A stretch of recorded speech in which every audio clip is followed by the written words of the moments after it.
정치마수다 시작하겠습니다. 오늘은 김상일 정치평론가, 장성철 공론센터 소장과 함께하겠습니다. 어서 오세요. 안녕하세요. 안녕하세요. 안녕하세요. 윤석열 전 대통령의 내란 우두머리 혐의 두 번째 재판이 어제 열렸습니다. 피고인석에 앉은 모습이 처음으로 공개가 됐는데요. 먼저 두 분, 어제 공판 눈여겨보신 부분 있으실까요? 어떠세요? 졸았다. 졸았다. 네, 윤석열 전 대통령이 재판정에서 졸았다라는 언론 보도가 있었잖아요.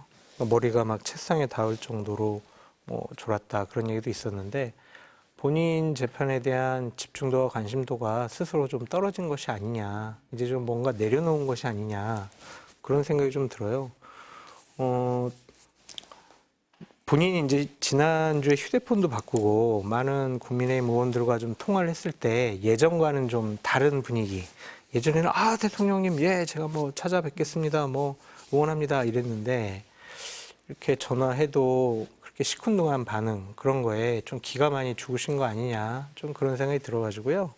이제 본인이 현실을 깨닫기 시작한 것 같다 좀 그런 생각이 들어요. 무소불위의 권력을 누렸던 왕 같은 대통령직에 내려와서 이제 나는 자칫 잘못하면 감옥에 갇힐 피의자, 피고인에 불과하구나. 내가 무언가를 적극적으로 해봤자 소용이 없겠구나. 그런 자괴감부터 들지 않았을까. 그래서 재판정에서 조는 모습이 나오지 않았을까. 그렇게도 생각해 봅니다. 어느 언론 보도 보니까 강철 멘탈이다 이렇게 표현하신 분도 있었는데 소장님께서는 자괴감의 표현 아니겠느냐 이렇게 보셨다. 어디에 주목하셨어요, 평론가님? 저는 일단은 화면으로 대통령이 피고인석에 앉은 것을 보았다.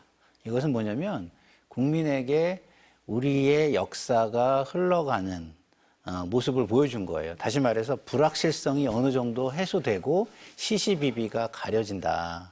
이제는 제대로 사회가 흘러가고 있구나. 다시 말해서 헌재 판결의 실효성이 느껴지고 보여지는 장면이었다. 만약에 헌재가 파면 결정을 하지 못했다면 이런 모습을 볼 수 있었을까? 그리고 좀 안정적인 모습으로 이 광경들을 지켜볼 수 있었을까? 시시비비가 가려지는 모습을, 그리고 국가의 시스템이 돌아가는 모습을 그냥 저렇게 안정적으로 바라보면서 이게 상당히 우리가 이제 원래의 상태로 돌아가고 있구나라는 것을 느낄 수 있었을까, 이런 생각이 들었습니다.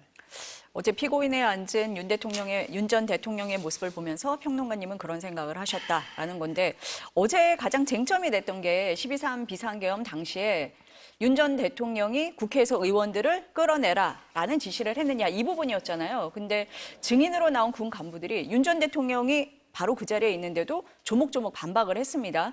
특히 김형기 특전사 1특전 대대장이 윤 전 대통령 면전에서 저는 사람에게 충성하지 않는다, 이 얘기를 했잖아요. 이 얘기 다들 아실 텐데 윤 전 대통령이 2013년 국회 국정감사에서 했던 말 아닙니까? 이 때문에 스타 검사가 됐는데 그대로 돌려준 발언이에요. 어떻게 들으셨어요? 김영기 대대장 같은 경우에는 부하들에게 책임을 미루는 윤석열 전 대통령에게 많이 화가 난 것 같아요. 그 비겁함을 질타하고 싶어서 이런 얘기를 한 것이 아닌가라는 좀 생각이 들어요.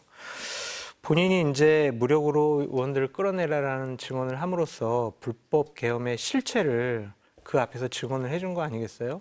용기 있는 증언이라고 볼 수밖에 없고, 저는 김영기 대대장의 이 발언이 참 가슴을 울리더라고요.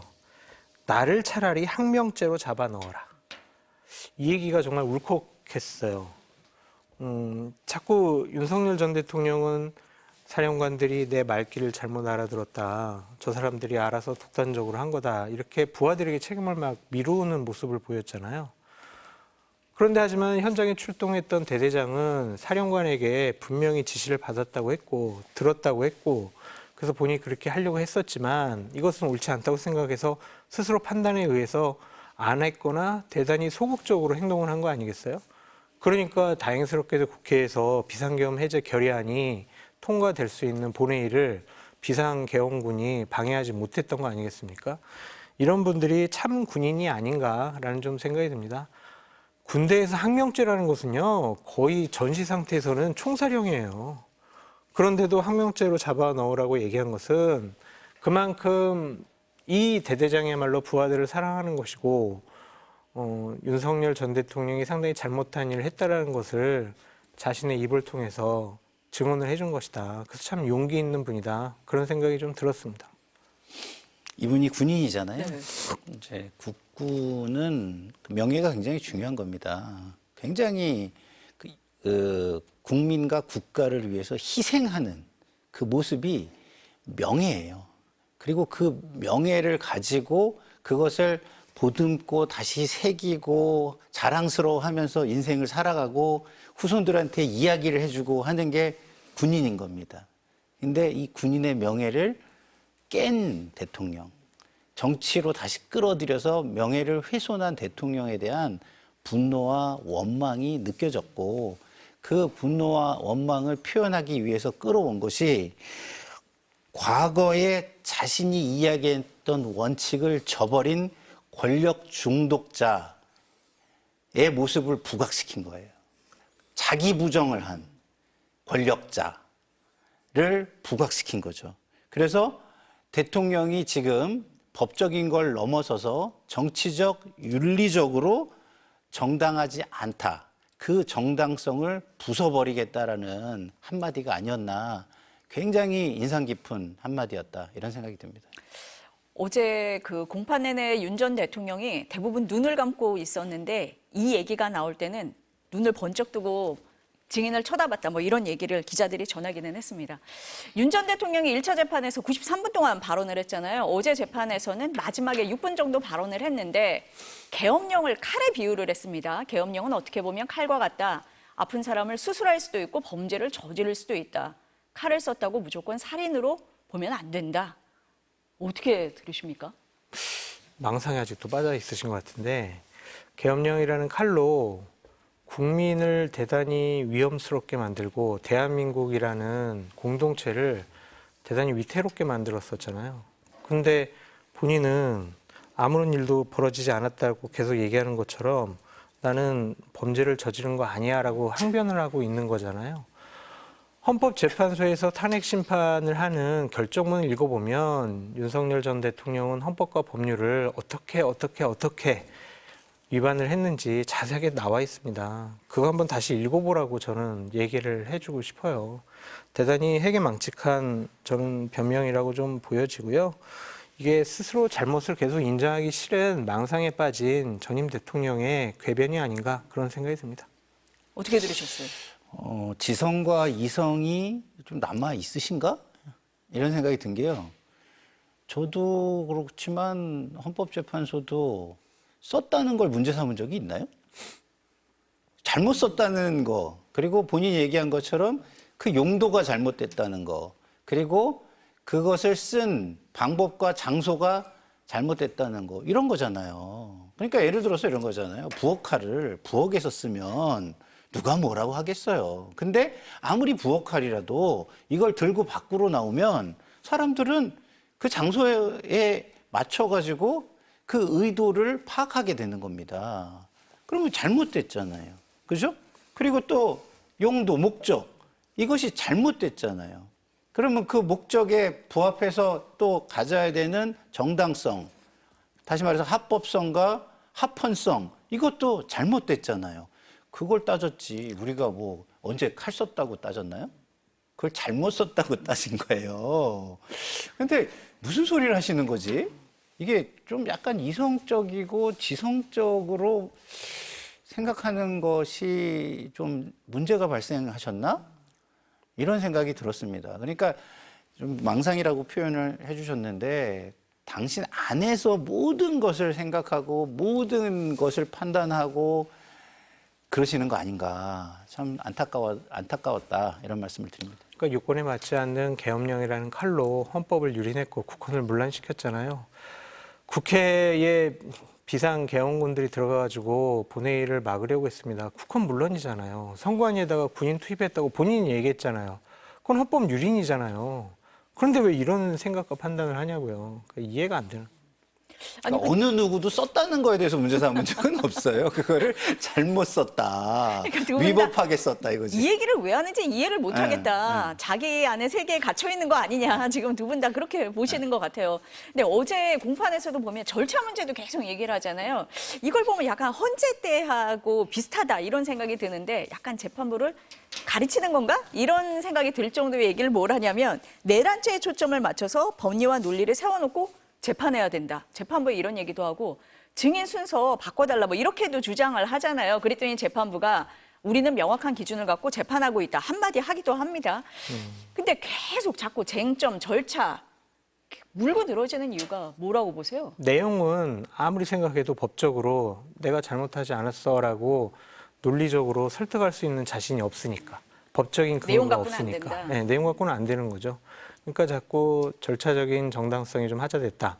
예를 들면 이제 이런 주장도 계속 하겠죠. 공수처는 수사 권한이 없어요. 내란죄와 관련해서는 경찰이 수사 권한이 있는데 왜 공수처가 나서가지고 나를 수사하고 기소를 하느냐. 그 절차적인 정당성 문제가 있다. 이것은 내란죄와 관련해서 각하시켜야 된다. 이러한 절차적인 문제를 제기할 것 같아요.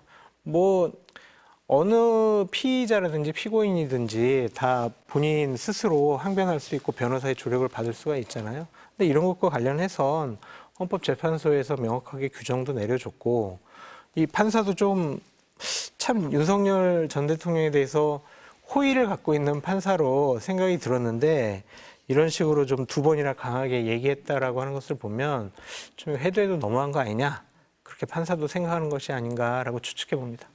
어떠세요? 이게 저는 이게 사람이 이렇게 무슨 행동을 할 때 상황 인식이라는 게 존재해야 되잖아요.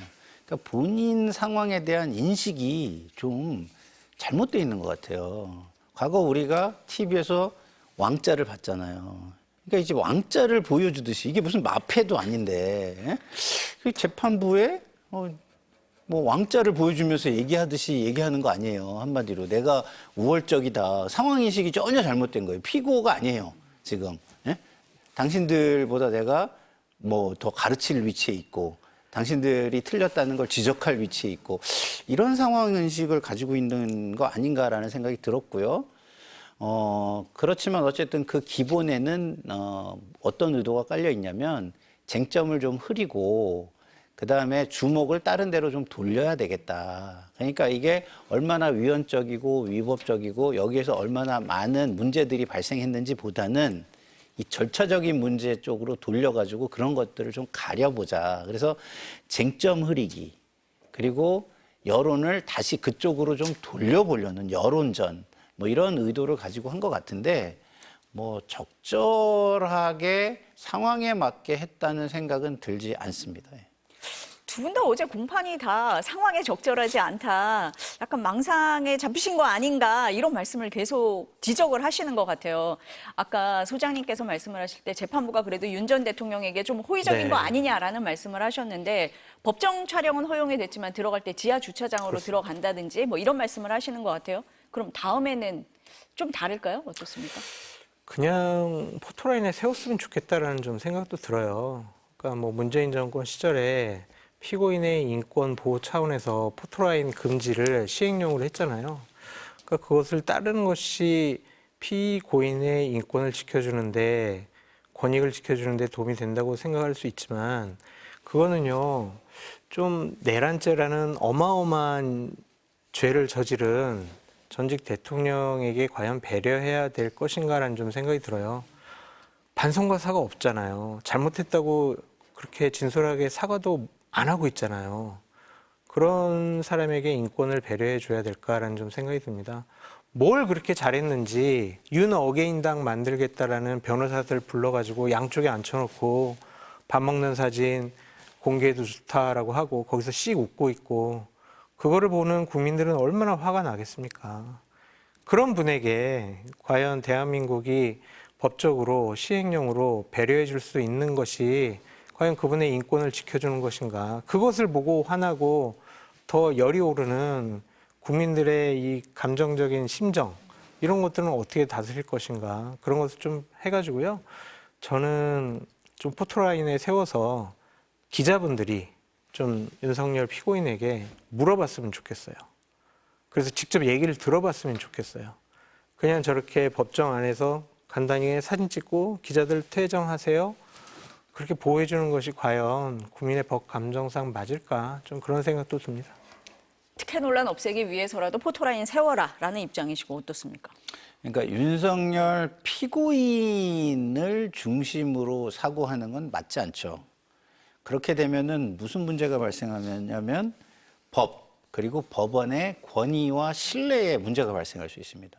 법의 권위와 법원의 권위와 신뢰는 무엇에 의해서 지켜지는 거냐면 굉장히 공정하다고 생각하는 국민들이 공정성, 형평성 그리고 그것이 이 공적인 자산이라는 공공재라는 인식을 가지고 있는지. 왜냐하면 법관이 독립성이 되게 중요해요. 근데 이 법관의 독립성조차도 공공재인 거예요. 이게 개인적이거나 사적인 어떤 위치나 자산이나 자리가 아닙니다. 그건 공적일 때만 그 전제가 깔렸을 때만 형성이 되는 그 특성인 거거든요. 근데 그런 특성의 권위와 신뢰는 너무너무 중요한 겁니다. 국민들이 좀 이렇게 받들었고 거기에 대해서 스스로 승복해주고 존중해주고 이런 게 너무너무 중요한 거거든요. 그러면 윤석열 피고인에 대해서 이것을 하느냐 안 하느냐가 중요한 게 아니라 왜 이렇게 했느냐를 국민들이 이해할 수 있게 해명하는 것 또한 굉장히 중요한 겁니다. 근데 내가 독립적인 법관이니까 설명 안 하고 맘대로 할 수 있어. 이러면 어떻게 됩니까? 이게 공적인 자산이라는 인식이 없는 거예요. 그 자리가. 그 판사가 가지고 있는 인식에. 그렇기 때문에 그런 걸 불식시켜 줄 필요가 있다. 만약에 포토라인에 세우지 않으려면 왜?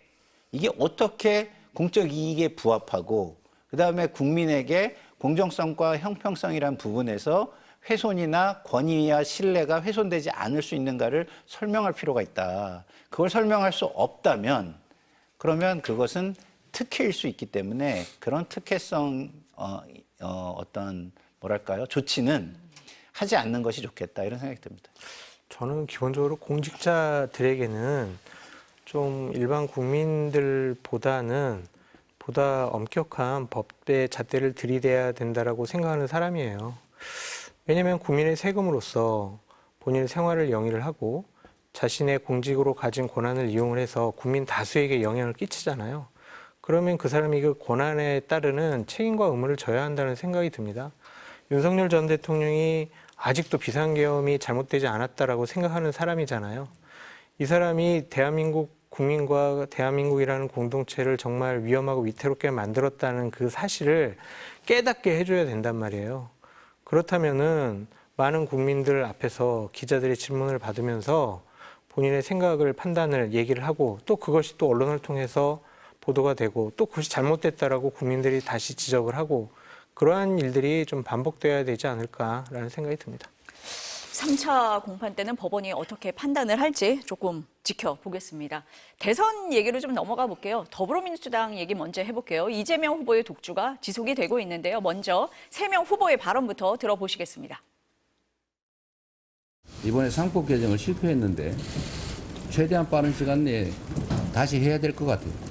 코리아 디스카운트 지정학적 리스크라고 하는 게 지금 너무 심화돼 있죠. 중위소득 40%의 최저소득을 모든 국민에게 보장하겠습니다. 윤석열 정부의 감세 보급만으로도 절대 빈곤 없는 사회는 충분히 가능합니다. 이 성평등은 상식이고 인권의 근간입니다. 행정기관의 장으로서 성평등을 위한 다양한 사업을 해왔습니다. 이재명 후보 지지율이 30에서 40% 박스권에 gat혀 있다. 이 얘기를 많이들 했었는데 어제 리얼미터 여론조사 결과를 보니까 처음으로 50%를 넘었습니다. 평론가님 보시기에 이 추세가 바뀌었다. 뭐 이렇게 보십니까? 어떻게 보세요?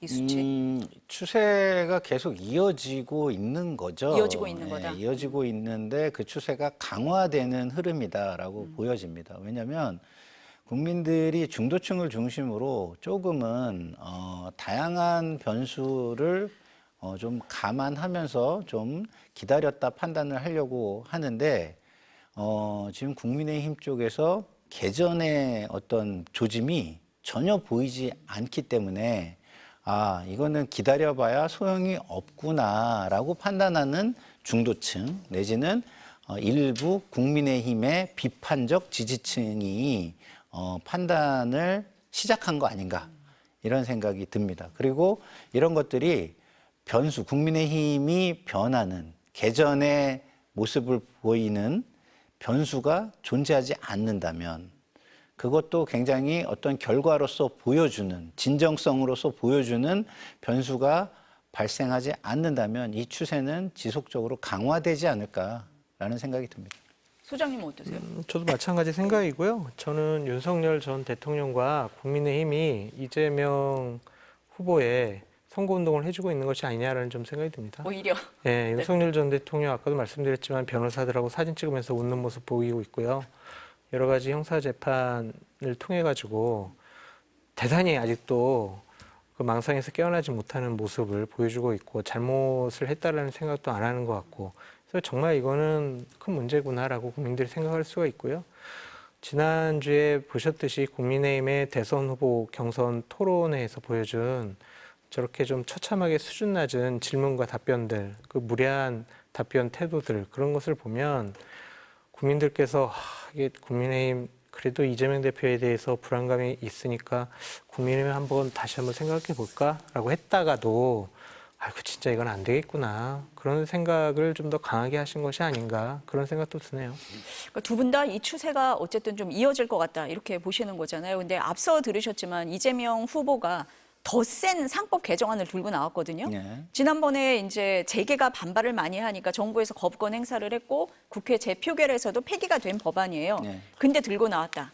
자신감입니까? 중도층 확장입니까? 어떻게 보세요, 평론가님? 기본적으로는 더 강한이라는 표현은 좋은 건 아니에요. 왜냐하면 방향이 맞다고 해서 무조건 속도를 내는 게 좋은 건 아니거든요. 예를 들어서 강원도에서 서울을 옵니다. 근데 미시령 뭐 이런 것들처럼 꾸불꾸불한 길을 직선 도로 달리듯이 속도를 내서 갈 수가 있습니까? 아니죠. 거기에는 빨리 가고 싶다면 기어 변속과 브레이크 조작을 굉장히 전문적으로 해야 되는 것이 포함되는 것입니다. 방향성만 중요한 게 아니에요. 그래서 그 디테일에 있어서는 강하다라고만 표현할 수 있는 걸 해서는 안 된다. 그러나 방향은 맞죠. 왜? 이게 글로벌 스탠다드에 부합해요. 그렇잖아요. 글로벌 스탠다드에 부합한데 왜 이게 나쁘겠습니까? 방향이 맞죠. 두 번째는 거기에 관계자들을 분석해봐도 그 방향에 동의하는 유권자 숫자가 더 많아요. 그러니까 더 이렇게 부가 많거나 권력이 많은 사람 이런 걸로 따진다면 그리고 경제에 대한 영향력 이게 있는 사람으로 따진다면 이게 그렇지 않을 수 있지만 그냥 단순하게 표를 중심으로 유권자 수를 따진다면 저게 동의하는 유권자 수가 더 많을 수밖에 없죠. 그래서 두 가지를 다 충족시키는 방향이다. 단지 이걸 추진함에 있어서 각각의 애로점들을 좀 더 디테일하게 살필 필요는 있겠다라는 생각이 듭니다. 만약에 이런 거를 하는 데 있어서 이거를 개선해서 좋은 방향으로 가져가려고 하는 건데 그 기초 체력이 없어가지고 아예 바닥을 무너뜨리게 되는 정도의 힘을 가하면 그건 안 되잖아요. 그래서 그런 것들을 좀 더 살펴서 방향으로 끌고 나갔으면 좋겠다 이런 생각이 듭니다. 표를 위해서 이런 얘기 하시는 것 같아요. 표를 위해서. 소액주주의 권리를 강화한다라고 하면 다수의 개미 투자자들이라든지 소액주주들은 찬성하지 반대하지 않을 거 아니에요. 그리고 이것은 민주당과 진보 진영에서 끊임없이 계속 요구해왔던 사안이기 때문에 지지층을 좀 강화시키고 중도층 외연 확장을 위한 자신감의 표현이 아니냐 그런 생각이 듭니다. 오늘 보니까 의대 증원 얘기도 했더라고요. 보니까 의대 정원을 합리화하겠다. 모든 이해 당사자가 참여하는 사회적 합의에서 다시 출발하겠다. 공공의료를 강화하겠다. 이 얘기도 했습니다. 어떻게 보셨어요? 이거 되게 중요한 얘기예요. 굉장히 원론적으로 맞는 얘기죠. 굉장히 사회적으로 큰 이슈에서 가장 중요한 거는 사회적 합의를 이룰 수 있느냐예요. 그리고 사회적 합의를 한 번이라도 이룬다면은 그 역사는요, 굉장히 큰 하나의 역사의 발전에 원동력이 됩니다. 그리고 자신감을 부여해요. 할 수 있다라는 자신감. 뭐 사람들에 대한 또 믿음, 또 상대방에 대한 믿음, 이런 것도 그것을 만들어낼 수 있는 하나의 계기가 되는 것입니다. 그래서 사회적 합의를 통해서 저 문제를 해결해 보자. 그리고 그것이 부족한 점이 있다면 그 사회적인 합의체, 협의체를 지속적으로 가동해서 개선 발전해 나가자라는 이야기가 성공할 수만 있다면 저는 우리 역사에 굉장히 큰 전환점이 될 수 있는 것이다. 그래서 저 얘기는 뭐 원론적으로 반대할 수 있는 부분이 거의 없다라는 생각이 듭니다. 지금 현안들을 다 건드리고 있는 상황이네요. 네, 어떻게 보셨어요? 저렇게 사회적인 갈등이 큰 쟁점 사안에 대해서 원론적인 얘기를 한다라는 것은 상당히 좀 지도자로서는 비겁한 모습이 아니냐라는 좀 생각이 듭니다. 방향을 확실하게 밝혀야죠. 증언할 건지 아니면 그냥 현 상태 유지할 건지, 증언할 거면 대략 몇 명 증언할 건지, 이런 것들에 대해서 명확하게 본인 입장을 내세워야지 저걸 사회적인 합의로 이끌어내겠다라는 것은 최종 결정권자인 대통령이 되려고 하는 정치 지도자로서는 상당히 비겁한 모습으로 비춰질 수 있다라는 좀 생각이 들고, 공공의료 강화한다고 하셨잖아요. 그럼 지역별에 공공의료를 강화했다라는 건데, 본인은 이렇게 작년에 테러 당하셨을 때 헬기 타고 서울로 와가지고 최고의 병원에서 이렇게 시술과 수술을 받으셨잖아요. 그러면 돈 있고 권력 있는 사람들은 좋은 병원 가고, 그럼 힘없고 돈 없는 사람들은 그냥 공공의료 이용하라, 이렇게 들릴 수도 있거든요. 그러니까 그런 것들에 대해서는 본인이 지금까지 내세웠던 입장과 앞으로 추진할 정책과 어느 정도 좀 맞아야 돼요. 이율배반적인 행동을 보이게 되면 당연히 비판받을 수밖에 없거든요. 그래서 이런 것들 공약을 내세울 때는 좀 더 정밀하게 하시는 것이 좋을 것 같다라는 생각이 듭니다. 저는 좀 약간 반론을 좀 말씀드리는 게요. 자, 우리가 의료와 관련해서 나가야 될 방향은 어느 정도 합의가 이미 끝났어요. 그러면 그 방향으로 나가기 위해서 선장이 돼야 되는 거예요. 선장은 바람을 다스리는데, 내지는 바람을 이용하는데 얼마의 인원을 투입할 것인지, 노젓는데 얼마의 인원을 투입할 것인지, 이런 걸 다 정해야 됩니다. 바람이 굉장히 많이 부는데 노젓는데 사람만 많이 투여해가지고서 하면 배가 뒤집어질 수도 있는 거예요. 그럼 바람이 너무 세게 불 때는 노젓는 사람보다는 그 바람을 어떻게든 정교하게 잘 그때그때 신속하게 할 수 있는데 사람을 많이 투여해서 그 바람을 잘 이용하는 게 중요한 겁니다. 그렇듯이 방향이라는 건 우리는 의료의 질 개선, 부족한 부분을 위해서 그런 것에 대해서 서비스 개선, 이런 것들 다 나와 있어요. 그리고 나와 있기 때문에 그 방향을 안 가지고 있는 것은 아니고, 그것을 하는 데 있어서 어떻게 해야 되는가, 선장의 역할을 하겠다라는 선언으로 일단은 봐주시는 게 맞겠다. 근데 그 선장의 역할을 못한다면 그때는 또 비판을 받아야 마땅하다, 이런 생각이 듭니다. 그러니까 여태까지 선장들이 다 똑같은 얘기를 했거든요. 의대 정원 합리화하겠다. 역대 대통령들 다 이런 얘기 했어요. 모든 이해 당사자가 참여하는 사회적 합의 이끌어내겠다. 다시 출발하겠다. 다 매번 그랬다니까요. 너무 원론적이다. 그러다가 의료계랑 대화해보니까 이 사람들이 반발하고 그냥 수업도 안 들어가고 파업하니까 그냥 물러났던 거 아니에요. 윤석열 정권이 의대 정원 확대하려고 하다가 의료계 반발 때문에 지금 1년 한 3개월째 의료체계가 지금 붕괴되는 상황이잖아요. 근데 이제 와서 다시 지금 합리화, 사회적 합의, 이런 얘기 꺼내는 것이 지금 시급한 상황에서 과연 맞는 것이냐. 지금 1년 한 3, 4개월 정도의 이런 갈등이 지속되다 보니까 민주당에서는 대안이 분명히 있거든요. 그걸 보다 더 자신 있게 얘기하시는 게 맞죠.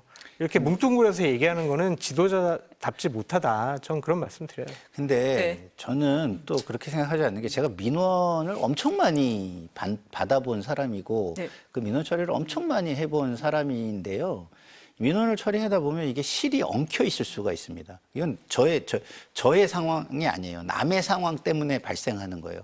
그럴 경우에 실이 엉켜져 있는 것을 무시하고 내가 이거를 그냥 푸는 거를 내 마음대로 풀겠다 그러면 더 엉키거나 꽉 쫌매지죠. 그래서 그때는 하나하나 일단은 실을 풀어놓고 다시 시작하는 게 나을 수도 있습니다. 그래서 저는요, 실이 너무 엉켜 있을 때는 다시 시작하는 것도 방법이기 때문에 그것을 꼭 뭐 지도자로서 이거는 방향을 가지고 뭐 어떤 지도력이나 과단성을 가지고 그다음에 결단력을 가지고 해야만 한다.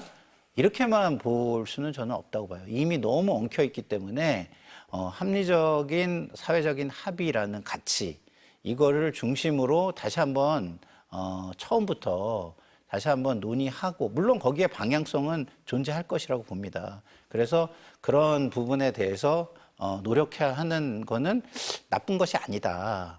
그리고 엉켜 있는 것을 가지고 내가 잘났다고 해가지고 한 번에 해결할게라는 것이 오히려 위험할 수도 있다 이런 생각이 듭니다. 두 분 말씀을 들어보니까 의료 개혁 필요하다. 이 방향성에는 다 동의를 하시는 것 같은데 그럼 이 의정 갈등 어떻게 풀 거냐 하는 부분에 있어서는 뭐 새 정부도 고민은 많겠다 이런 생각은 어렵죠. 듭니다. 힘든 사안이에요. 굉장히 어려운 얘기 그럼요. 같아요. 네. 그러니까 뭐 이 정부에서도 굉장히 많은 감론을박이 오가지 않았을까 그렇죠. 이런 생각이 듭니다. 그 대법원에서 이재명 대표 선거법 사건을 전원합의체에 넘기겠다 이렇게 얘기를 했습니다. 이건 어떻게 보세요? 이거는 빠른 시일 안에 판단이 안 나올 것 같아요. 그러니까 전원합의체로 넘긴다는 것은 사회적으로 정치적으로 상당히 중요한 문제였을 때 그리고 재판관들끼리 의견이 다를 때 다 같이 모여가지고 얘기를 나눠보자라는 거잖아요. 그 의견을 조율해 나가는 과정들이 1년이 걸릴지 2년이 걸릴지 몰라요. 그래서 최소한 대선 전에는 대법원 판결이 나오지 않겠구나 그런 생각이 좀 듭니다. 2018년도에 이재명 대표가 공직선거법 위반으로 대법원 갔었는데 2년 걸려가지고 2020년도에 무죄 판결 나왔거든요. 그러니까 이것이 앞으로 뭐 대통령직에서 만약 대통령 되신다면 대통령직 끝날 때까지도 안 나올 수도 있지 않을까 그런 생각도 좀 듭니다. 속도는 늦어질 거다. 네, 어떻게 그렇죠. 보세요? 예. 네. 그러니까 소부에서 판단하지 않고 전원합의체로 보낸다는 것은 제가 모르는 부분은 저는 이제 항상 좀 취재를 하는데 오늘 제가 법원 쪽에 몇 분 통화를 해보니까 그것은 신중한 판단을 하겠다라는 의미다라고 보는 게 더 맞다. 꼭 그런 것은 아니지만 통계적으로 볼 때 그렇게 보는 게 더 합당하다라는 얘기를 들었어요. 그 얘기는 뭐냐면 지금 이 사안에 대해서 대법원은 상당히 신중을 기해서 판단하겠다라는 의미로 보시는 게 맞고 그렇다면 판단이 나오는 시기는 조금 더 지연되는 더 걸릴 것이다. 그렇게 보는 것이 더 맞을 것 같습니다. 두 분 다 심리에 좀 시간은 걸릴 거다 이렇게 보시는 것 같습니다. 국민의힘 좀 넘어가 보겠습니다. 지금 8명의 예비 후보가 각축을 벌이고 있는데 오늘 저녁에 이제 4명 추려집니다. 먼저 후보들 발언 들어보시겠습니다. 산업화의 성지였던 자랑스러운 대구 경북이 다시 한번 위대한 도약의 역사를 쓸 수 있도록 중도를 설득하고 수도권에서 승리하고 국민의 신뢰를 다시 얻을 수 있는 후보. 아쉽지만 윤석열 대통령도 과거로 그리고 역시 책임의 한 축인 이재명도 과거로 보내자는 제가 그래서 대통령이 되면 뭘 하려고 하느냐. 교통 문제 해결할 수 있습니다. 70세로 상향 조정하겠습니다. 정년도 연장을 하도록 하겠습니다. 지금 5명 후보의 발언 들어보셨는데 이 가운데 4명이 될 거다 뭐 다 이렇게 전망을 하시는 것 같아요. 김문수, 한동훈, 홍준표 후보가 통과할 것 같다. 나머지 1명이 누구냐 이렇게 얘기들을 많이 하세요. 어떻게 전망하십니까? 나경원 후보가 되냐 안철수 후보가 되냐 이거 그런 것 가지고 같아요. 계속 네. 지금 방송에서 알아맞혀봐 이렇게 협박을 하시는데 참 어려운 문제예요. 각종 여론조사를 보면 두 분 사이에 국민의힘 지지층에서의 지지율이 오차범위 안에서 각축을 벌이고 있거든요. 근데 저보고 이제 그래도 전망해봐라고 하신다면 나경원 후보가 조금 더 유리하지 않을까라는 좀 생각이 듭니다. 국민의힘 지지층에서는 다수의 분들이 윤석열 대통령 안타까워 억울해, 윤석열 대통령이 대통령직에서 물러나게 된 거 정말 분해, 큰일 났네 이런 생각 갖고 계신 분들이 좀 더 많은 것 같아요. 그렇다면 탄핵에 찬성했던 안철수 후보보다는 탄핵을 반대하면서 윤석열 대통령 지키자라고 관저 앞에 가서 지킴이 역할을 했던 나경원 후보에 대해서 국민의힘 지지층에서는 조금 더 호의가 높지 않을까라는 생각이 들어서 나경원 후보가 될 것 같다라고 조심스럽게 예측해 봅니다. 오늘 저녁 6시 반쯤에 뭐 발표를 한다고 하는데요. 평론가님은? 저는 나경원 후보가 좀 불리할 것 같아요. 불리하다? 네. 다르시네요? 네, 왜냐하면 네. 일단은 우리가 진영으로 조금 나눠보면 친윤 진영, 비윤 진영 이렇게 좀 나눠지는 것 같아요. 근데 규모로 보면 친윤 진영이 훨씬 큽니다. 근데 이쪽에서 뽑아야 되는 사람은 3명이잖아요. 근데 3명에게 표를 고루 분산시키는 거는 굉장히 어렵습니다. 제 경험에 의하면. 2명까지는 어떻게 조금 이제 돼요. 김문수 후보, 홍준표 후보 네, 말씀하시는 네. 거예요? 네. 근데 나경원 후보까지 고르게 분포시켜서 3명을 당선시키는 거는 표쏠림 현상이 없어야 되는데 표쏠림 현상이 발생할 것이라고 보기 때문에 이게 대세론이거든요. 그리고 밴드 웨거닝이라고도 해요. 그래서 표쏠림이 생기기 때문에 그 부분에서 피해를 볼 것이라는 생각이 하나 있고요. 두 번째는 중도나 무당층의 입장에서는 나경원 후보가 과거에는 온건 중도 합리 뭐 이렇게 좀 보였어요. 근데 지금 그게 아니라 굉장히 한쪽으로 치우쳐진 편향 뭐 이런 부분으로 좀 보이거든요. 그러면 나경원 후보의 정치사에서 일관성이 지금 무너지고 있다. 그리고 어떤 그동안 쌓아있던 정치 행보에 대한 신뢰가 무너지고 있다라고 저는 보여지거든요. 그러면 그것은 굉장히 힘 있는 추진력 내지는 지지를 받기 굉장히 좀 어렵지 않나 이런 생각이 들고요. 안철수 후보는 그럼에도 불구하고 저는 이게 비명계의 규모가 작음에도 불구하고 어쨌든 2명의 후보이기 때문에 상대적으로 2명을 당선시키면 좋겠다라고 희망하시는 분들이 그 표쏠림이 좀 덜하게 갈 수 있다는 것 하나, 그리고 기본적으로 안철수 후보가 대선 후보로서 오랜 동안 활동하면서 닦아온 기반, 그리고 지금까지 보여준 어쨌든 그나마의 일관성, 상대적 일관성이죠. 이거는 절대적 일관성으로 뭐 보였다는 건 아니라 나경원 후보와 비추어서 비교할 때의 상대적 일관성을 인정받을 것이다. 그리고 명분도 있고요. 네. 그 방향 자체가. 네. 예. 그래서 저는 나경원 후보가 좀 불리하지 않을까 이런 생각합니다. 우리 질문에는 없는데 네. 이제 여의도에 계신 분들끼리 내기가 성행을 하고 있거든요. 네. 그러니까 뭐 나경원이 될 거냐, 안철수가 될 거냐 이런 내기도 있고 누가 1등 할 거냐, 김문수가 할 거냐, 뭐 홍준표가 누가 할 1등 거냐. 한대요? 예? 누가 1등 한대요? 3분 중에 한 분이 되겠죠, 그거는. 네. 근데 그거 외에도 재미있는 포인트가 이철우 경북지사랑 유정복 인천시장 사이에 누가 더 득표율이 높을까. 그게 이제 현직 시장과 도지사 간의 단체장 간의 자존심 대결도 걸려 있다고 하더라고요. 그래가지고 여의도에서는 이 2 단체장 중에 누가 더 많은 득표를 할 것이냐. 그것도 대단히 관심 깊게 지켜보고 있다라고 말씀드립니다. 문제는 이런 거예요. 그 진영에서는 그런 관심이 있을지 모르지만 좀 전에 물어보셔서 저도 이렇게 저렇게 막 고민하고 찾아보고 학습해가지고 답변 드린 거지 관심이 없습니다. 문제는. 중도층이나 아주 고관여층, 강한 지지층 외에는 별로 관심이 없다는 게 문제인 거예요. 그래서 그런 내기를 한다는 것이 네. 그 자기들만의 뭐 어떤 뭐랄까요 축제일 수 있어서 좀 안타깝다는 생각이 듭니다. 근데 민주당은 그런 얘기도 안 하잖아요. 그냥 이재명 대표가 될 거라고 하니까 네. 그 재미없는 경기 하는 거. 뭐 그것도 우리가 비판할 수 있겠죠. 네. 그런 일극체제 만들어가지고. 어쨌든 관전 포인트가 많다. 네.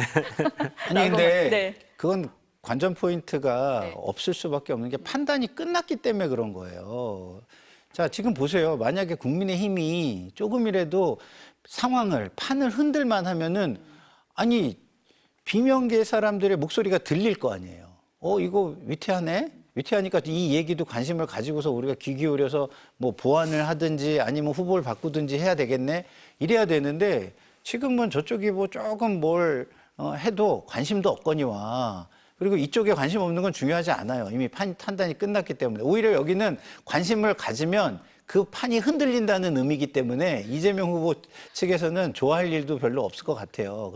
그런데 어쨌든 국민의힘이 잘하고 위기감을 줄 때 민주당이 뭐 관심이라는 게 의미가 있는 것이지 지금은 그 관심 자체가 의미가 없다 이런 생각이 듭니다.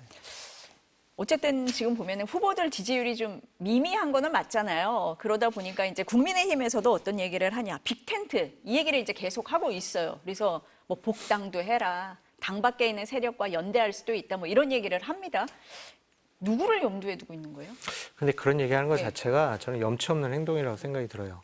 경선 룰을 저 따위로 만들어 놓으면서 당원과 국민의힘 지지층 대상으로 경선을 한단 말입니다. 그래서 당내에서 중도 외연 확장이 강할 거라고 우리가 예측을 했던 유승민, 오세훈 후보가 출마를 못했잖아요. 그래놓고 외부에 문을 열어놓는다? 이게 이율배반적인 행동 아니겠어요? 그래서 저런 얘기하는 것 자체가 상당히 웃긴다라고 먼저 말씀을 드리고 싶고요. 저는 문호 개방한다라는 것은 뭐 여러 분들이겠죠. 뭐 이준석 전 대표일 수도 있고 한덕수 권한대행일 수도 있다.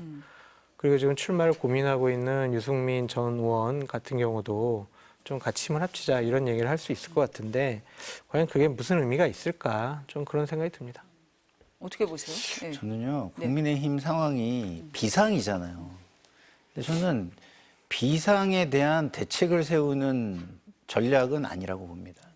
오히려 그 전당대회를 통해서 이걸 어떻게 해보려고 한 대책이 나왔는데 그 대책의 김을 빼는 비대위원장이 아니라 전대 김 빼기 위원장, 뭐 오히려 이 얘기를 함으로써 네, 전김 위원장 뭐 이런 느낌이 들어요. 네, 왜냐하면 지금은요 본인들의 어떤 가능성 이런 거를 최대한 높여놓는 작업을 할 시기예요.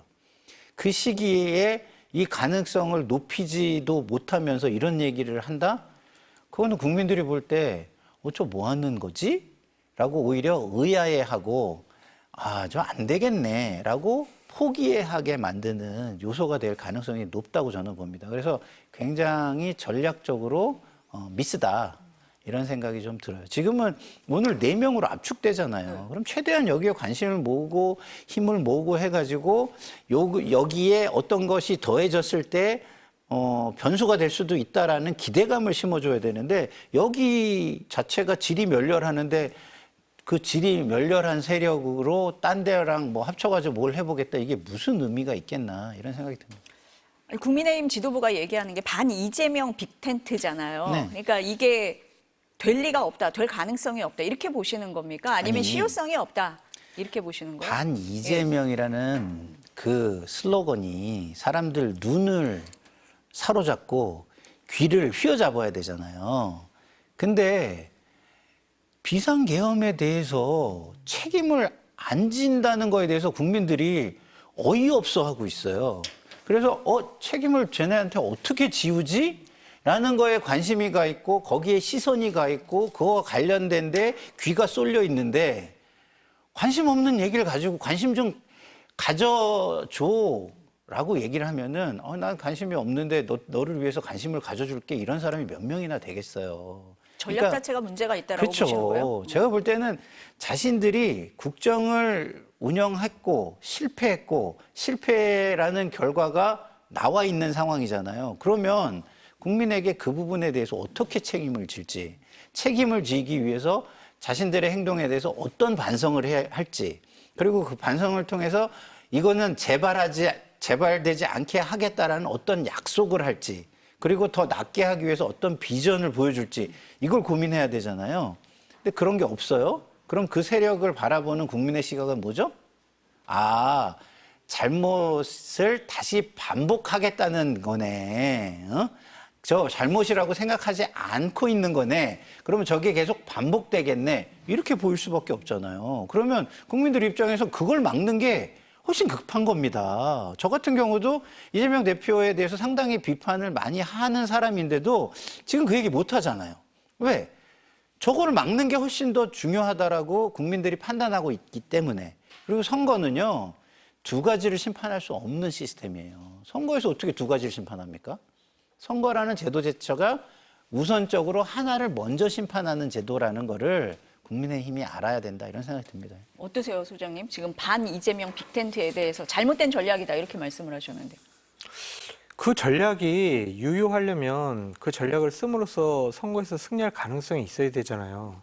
그럴 가능성이 없어 보이고 좀 프레임이나 용어도 좀 유행 따라서 했으면 좋겠어요.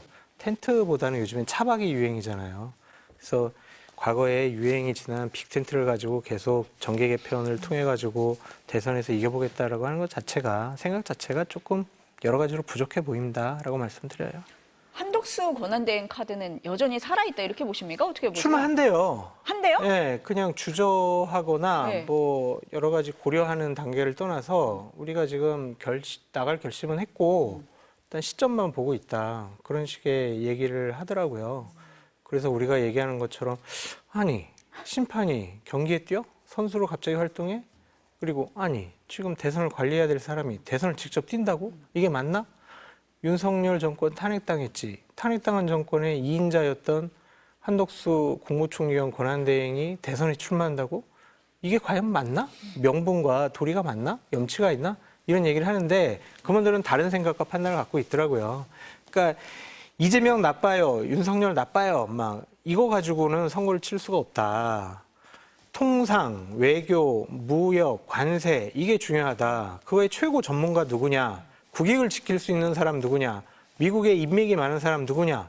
한덕수네. 그렇게 프레임을 바꾸면 한덕수 권한대행이 대선 출마하게 되면 폭발적으로 세력이 늘어나고 지지율이 올라가서 선거 자체를 이길 수 있다라고 생각을 하는 분들이더라고요. 저는 거기 동의하지 않아요.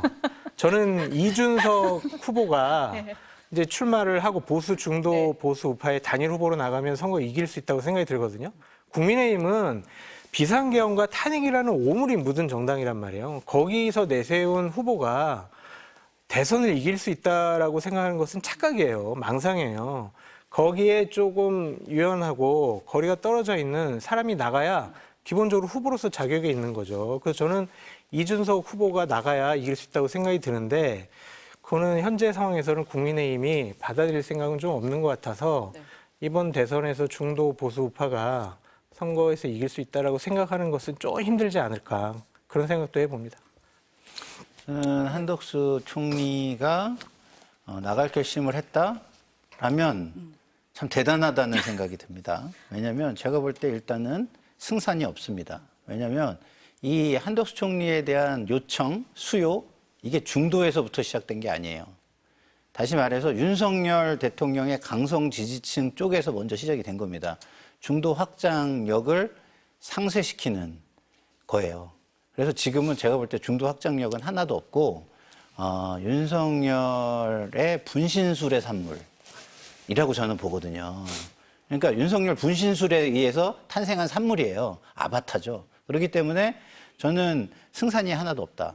두 번째는 이게 뭐 국정을 대통령 파면 이후에 안정시키고 관리를 너무너무 잘했고 그리고 경제도 굉장히 좋아지고 국민들도 상당히 갈등이 완화돼서 통합적으로 흘러간다. 이러면 명분이 있잖아요. 근데 그런 책임을 자기 욕심, 사욕, 사리사욕을 위해서 그것도 노욕에 가까운 사리사욕을 위해서 그런 역사적인 명분을 등한시하고 나온다? 명분이 없습니다. 세 번째는 나왔을 때 이 정치 세력이 나를 중심으로 뭉친 거면 자기 세력화가 가능해서 이후의 정치를 해나갈 수 있어요. 근데 이거는 남의 세력을 그냥 잠시 얻는 것입니다. 그럼 자기 세력화도 안 돼요. 얻을 수 있는 게 뭐가 있죠? 자기 오랜 공직의 명예도 실추돼요. 그렇기 때문에 저는 만약에 나가겠다는 결심을 했다면 대단한 결심이다라는 생각이 들고 그럴 용기가 있는 사람이었어? 라는 큰 물음표가 찍힙니다. 소장님이 나갈 결심을 했다고 말씀을 하시니까요. 한번 지켜봐야 되겠습니다. 네, 오늘 두 분 말씀 여기까지 듣겠습니다. 감사합니다.